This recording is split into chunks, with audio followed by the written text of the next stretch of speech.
ಎಲ್ರಿಗೂ ನಮಸ್ಕಾರ. Welcome to Rashmi's kitchen tales. ಇವತ್ತಿನ ರೆಸಿಪಿ ಮೆಣಸ್ಕಾಯಿ. ಇದು ನಮ್ಮ ಫ್ಯಾಮಿಲಿ ಫೇವ್ರೆಟ್ ರೆಸಿಪಿ ಅಂತ ಹೇಳಿದ್ರು ತಪ್ಪಿಲ್ಲ. ಮೆಣಸ್ಕಾಯಿಯನ್ನು ಬೇರೆ ಬೇರೆ ತರಕಾರಿಗಳಲ್ಲಿ ಮಾಡ್ತಾರೆ.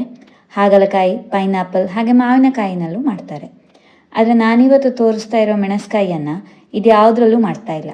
ಇವತ್ತಿನ ರೆಸಿಪಿ ನೀರು ಮಾವಿನಕಾಯಿ ಮೆಣಸ್ಕಾಯಿ. ಸೀಸನ್ನಲ್ಲಿ ಉಪ್ಪು ನೀರಲ್ಲಿ ಮಾವಿನಕಾಯಿಗಳನ್ನು ಹಾಕಿ ಇಡ್ತಾರೆ. ಇದು ಮಿನಿಮಮ್ ಅಂದರೂ 1 ವರ್ಷ ಆದರೂ ಹಾಳಾಗಲ್ಲ. ಯಾವಾಗ ಬೇಕೋ ಆಗ ಇದರಲ್ಲಿ ಚಟ್ನಿ, ಗೊಜ್ಜು, ಪಲ್ಯ ಎಲ್ಲ ಮಾಡ್ಬೋದು. ಈ ನೀರು ಮಾವಿನಕಾಯಿಯ ಮೆಣಸ್ಕಾಯಿಯನ್ನು ಹೇಗೆ ಮಾಡೋದು ಅಂತ ನೋಡೋಣ ಬನ್ನಿ. ಇದು ಈ ವರ್ಷ ಮಾವಿನಕಾಯಿ ಸೀಸನಲ್ಲಿ ಉಪ್ಪು ನೀರಲ್ಲಿ ಹಾಕಿಟ್ಟಿದ್ದ ನೀರು ಮಾವಿನಕಾಯಿ. ಇದನ್ನು ಮೊದಲಿಗೊಂದು 2 ಸತಿ ಚೆನ್ನಾಗಿ ನೀರಲ್ಲಿ ತೊಳ್ಕೊಳ್ಬೇಕು. ಉಪ್ಪಿನ ಅಂಶ ಜಾಸ್ತಿ ಇದ್ದರೆ ತೊಳ್ಕೊಳ್ಳೋದ್ರಿಂದ ಸ್ವಲ್ಪ ಕಮ್ಮಿ ಆಗುತ್ತೆ. ಹಾಗೆ ಒಂದು ಸತಿ ಕ್ಲೀನ್ ಮಾಡಿಕೊಂಡ ಹಾಗೂ ಆಯಿತು.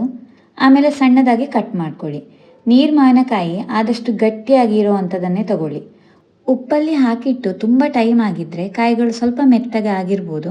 ಹಾಗೆ ನೀರು ಮಾವಿನಕಾಯಿಗಳು ಗಟ್ಟಿ ಅಥವಾ ಮೆತ್ತಗಿರೋದು ಮಾವಿನಕಾಯಿ ಗುಣದ ಮೇಲೆ ಕೂಡ ಹೊಂದ್ಕೊಂಡಿರ್ತದೆ. ಪಲ್ಯ ಅಥವಾ ಮೆಣಸ್ಕಾಯಿ ಥರದ ರೆಸಿಪಿ ಮಾಡುವಾಗ ಆದಷ್ಟು ನಿಮಗೆ ಹೋಳುಗಳು ಗಟ್ಟಿಯಾಗಿ ಸಿಕ್ಕಿದರೆ ಒಳ್ಳೆಯದು. ಈ ರೆಸಿಪಿ ಈಗ ಮಾಡೋದಕ್ಕೆ ನಿಮ್ಮ ಹತ್ರ ನೀರು ಮಾವಿನಕಾಯಿ ಇಲ್ಲ ಅಂತಂದರೆ ಏನು ತೊಂದರೆ ಇಲ್ಲ. ಇದನ್ನು ಪೈನಾಪಲ್, ಅಂಬಟೆ ಅಥವಾ ಹಾಗಲಕಾಯಿನಲ್ಲಿ ಕೂಡ ಮಾಡ್ಬೋದು. ನಾನಿಲ್ಲಿ ಆಲ್ಮೋಸ್ಟ್ ಒಂದು 2 ಕಪ್ ಆಗುವಷ್ಟು ಸಣ್ಣದಾಗಿ ಕಟ್ ಮಾಡಿರೋ ನೀರು ಮಾವಿನಕಾಯಿ ತೊಗೊಂಡಿದ್ದೇನೆ. ನೀವೇ ನೋಡ್ಬೋದು ಎಷ್ಟು ಗಟ್ಟಿ ಇದೆ ಕಾಯಿಗಳು ಅಂತ. ಇದಕ್ಕೆ ಇಷ್ಟೇ ಪ್ರಮಾಣದ ಮಾವಿನಕಾಯಿ ತೊಗೊಳ್ಬೇಕು ಅಂತ ಏನಿಲ್ಲ. ಅಂದಾಜು ಒಂದು 3ರಿಂದ 4 ಮೀಡಿಯಮ್ ಸೈಜ್ ಮಾವಿನಕಾಯಿ ಇದ್ದರೆ ಸಾಕು.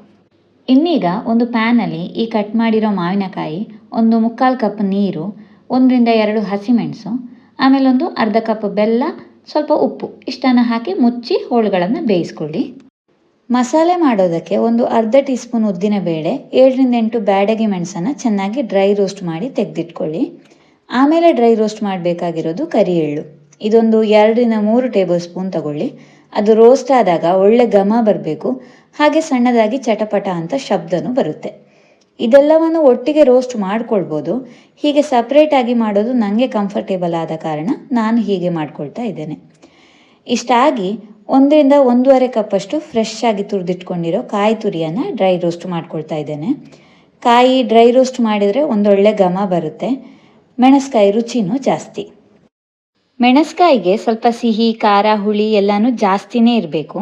ಹಾಗಾಗಿ ಖಾರ ಜಾಸ್ತಿ ಬೇಕು ಅಂತಾದರೆ ನೀವು ಹಸಿಮೆಣಸು ಅಥವಾ ಬ್ಯಾಡಗಿ ಮೆಣಸಿನ ಪ್ರಮಾಣವನ್ನು ಜಾಸ್ತಿ ಮಾಡ್ಕೊಳ್ಬೋದು. ನಮ್ಮ ಮನೆಯ ಖಾರದ ಲಿಮಿಟ್ ಇಷ್ಟೇ ಇರೋದ್ರಿಂದ ನಾನು ಅದನ್ನೇ ನಿಮಗೆ ತೋರಿಸ್ತಾ ಇದ್ದೇನೆ. ಕಾಯಿ ತುರಿ ಸ್ವಲ್ಪ ಗೋಲ್ಡನ್ ಬ್ರೌನ್ ಬರೋವರೆಗೆ ಅದನ್ನು ಫ್ರೈ ಮಾಡಿ. ಬಿಸಿ ಆರಿದ ಮೇಲೆ ಈ ಡ್ರೈ ರೋಸ್ಟ್ ಮಾಡಿರೋ ಅರ್ಧ ಟೀ ಸ್ಪೂನ್ ಉದ್ದಿನಬೇಳೆ, 7ರಿಂದ 8 ಬ್ಯಾಡಗಿ ಮೆಣಸು, 2ರಿಂದ 3 ಟೇಬಲ್ ಸ್ಪೂನ್ ಆಗುವಷ್ಟು ಎಳ್ಳು, ಹಾಗೆ ಕಾಯಿ ತುರಿ ಇಷ್ಟನ್ನು ಒಂದು ಮಿಕ್ಸಿ ಜಾರ್ಗೆ ಹಾಕಿ ಮೊದಲಿಗೆ ಸ್ವಲ್ಪ ಹುಡಿ ಮಾಡ್ಕೊಳ್ಳಿ. ಇದಕ್ಕೆ ನಾನು ಹುಣಸೆ ಹುಳಿ ಹಾಕ್ತಾ ಇಲ್ಲ. ಮಾವಿನಕಾಯಿಲೆ ಹುಳಿ ಅಂಶ ಇರೋದ್ರಿಂದ ಮತ್ತೆ ಎಕ್ಸ್ಟ್ರಾ ಹುಳಿ ಹಾಕೋದೇನೂ ಬೇಡ. ನೀವು ಹಾಗಲಕಾಯಿ ಏನಾದರೂ ಯೂಸ್ ಮಾಡ್ತಾ ಇದ್ದರೆ ಒಂದು ಸಣ್ಣ ನಿಂಬೆ ಗಾತ್ರದ ಹುಣಸೆ ಹುಳಿಯನ್ನು ಹಾಕ್ಕೋಬೋದು. ತರಿತರಿಯಾಗಿ ಮಸಾಲೆ ಹುಡಿ ಮಾಡಿದ ಮೇಲೆ ಒಂದು ಅರ್ಧ ಕಪ್ ನೀರು ಹಾಕಿ ನುಣ್ಣಗೆ ಪೇಸ್ಟ್ ಮಾಡ್ಕೊಳ್ಳಿ.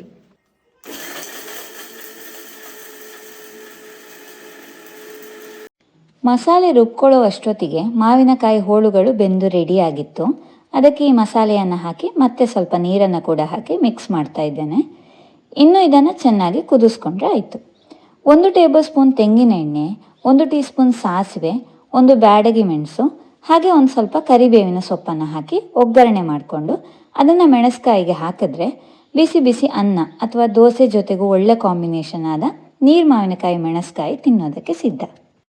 ಈ ಟ್ರೆಡಿಷ್ನಲ್ ಮೆಣಸ್ಕಾಯಿ ರೆಸಿಪಿ ನಿಮಗೆ ಇಷ್ಟ ಆಗಿದೆ ಅಂತ ಅಂದ್ಕೊಳ್ತೇನೆ. ರೆಸಿಪಿ ಇಷ್ಟ ಆಗಿದ್ದರೆ please like, share and comment. ಹಾಗೆ ರಶ್ಮೀಸ್ ಕಿಚನ್ ಟೇಲ್ಸ್ ಚಾನಲನ್ನು ಸಬ್ಸ್ಕ್ರೈಬ್ ಮಾಡದೇ ಇರೋರು ಸಬ್ಸ್ಕ್ರೈಬ್ ಮಾಡ್ಕೊಳ್ಳಿ. ನಾನು ಹಾಕುವಂಥ ಎಲ್ಲ ವಿಡಿಯೋಗಳ ನೋಟಿಫಿಕೇಷನ್ ನಿಮಗೆ ಮೊದಲು ಸಿಗೋದಕ್ಕೋಸ್ಕರ ಬೆಲ್ ಐಕಾನನ್ನು ಪ್ರೆಸ್ ಮಾಡೋದನ್ನು ಮರಿಬೇಡಿ. ವಿಡಿಯೋವನ್ನು ಪೂರ್ತಿಯಾಗಿ ನೋಡಿದ್ದಕ್ಕೆ ಧನ್ಯವಾದಗಳು. ಹಾಗೆ ಸಿಗೋಣ ಮುಂದಿನ ರೆಸಿಪಿಯೊಂದಿಗೆ.